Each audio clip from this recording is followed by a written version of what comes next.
नमस्कार. मी आपली उषा चव्हाण. मागच्या निवेदनानंतर मला 6 लाख माझ्या चाहत्यांनी मला भावनिक सपोर्ट केला. त्याबद्दल मी उषा चव्हाण, कडू देशमुख व माझा मुलगा हृदयनाथ दत्तात्रय कडू देशमुख तुमचे मनपूर्वक आभार मानतो. दुसरे असे की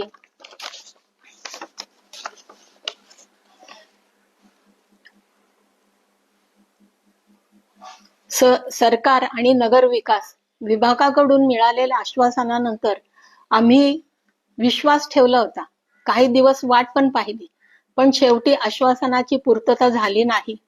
म्हणून दिनांक 21/8/2026 आम्ही मुंबई उच्च न्यायालयात अवमान याचिका आणि रीट याचिका दाखल केली आहे.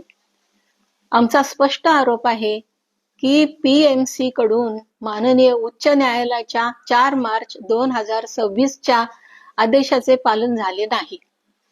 आणखी एक महत्वाची गोष्ट म्हणजे जमिनीचे कुटुंबामध्ये केलेले वाटणीपत्र व प्रॉपर्टी कार्डवरील हिस्से वाटपनुसार माझ्या मुलाचा 1/2 हिस्सा असल्याने कागदपत्री पुरावे आहेत. कागदपत्री पुरावेनुसार आमचा कायदेशीर एकूण 50% हक्क मागत आहोत. हा दावा आम्ही दस्तऐवज आणि पुराव्याच्या आधारावर न्यायालयासमोर मांडत आहोत. अंतिम निर्णय अर्थातच माननीय न्यायालय घेईल. आम्ही कोणाची कृपा मागत नाही. आम्ही आमच्या पुराव्यानिशी कायदेशीर हक्क मागत आहोत. आणि माझ्यावर काही बोलण्यापूर्वी एक गोष्ट लक्षात ठेवावी. चिखलात पडणाऱ्यांनी खुशाल चिखलात लोळावे गाढवासारखे. दुसऱ्यांच्या अंगावर शिंतोडे उडवू नये. आपल्या कर्माकडे नक्की बघा नीट. देव बघत आहे तुमच्याकडे. आमचं काय, हत्ती चलताय कुत्ते भुंकते. आम्ही तसंच वागणार. आता आमचा आश्वासन नाही. आता आम्हाला आश्वासन नाही, सत्य दस्तऐवज कायद्यावर आमचा विश्वास आहे. न्याय मिळेपर्यंत ही लढाई थांबणार नाही. हा प्रॉब्लेम आमचा कॉर्पोरेशनशी आहे.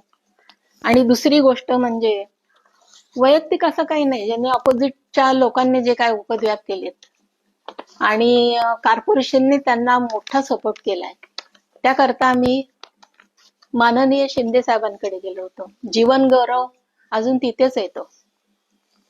पण मला खात्री आहे मी सत्याची बाजू घेऊन भांडणारी बाई आहे. आतापर्यंत कुठलीही गोष्ट असत्याने मी जिंकले नाही. मला प्राइज मिळाल्यानंतर सुद्धा त्यामध्ये आता एक व्यक्ती हयात नाहीये, अजितदादा पवार. माननीय मुख्यमंत्री, माननीय उपमुख्यमंत्री ह्या ते स्टेजवर होते. त्यावेळेस त्यांनी कलेचा आदर केला आणि मला जीवन गौरव पुरस्कार दिला. तो मी नेऊन दिघांच्या आश्रमामध्ये नेऊन ठेवलेला आहे. मला खात्री आहे तिथून न्याय मिळेल. परंतु आपलं कर्तव्य पार पाडण्यासाठी मला कोर्टात याचिका दाखल करावी लागली.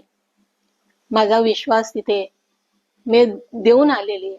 कागदपत्र सगळे पुराव्यासहित मी सगळ्या गोष्टी तिथे केलेल्या आहेत.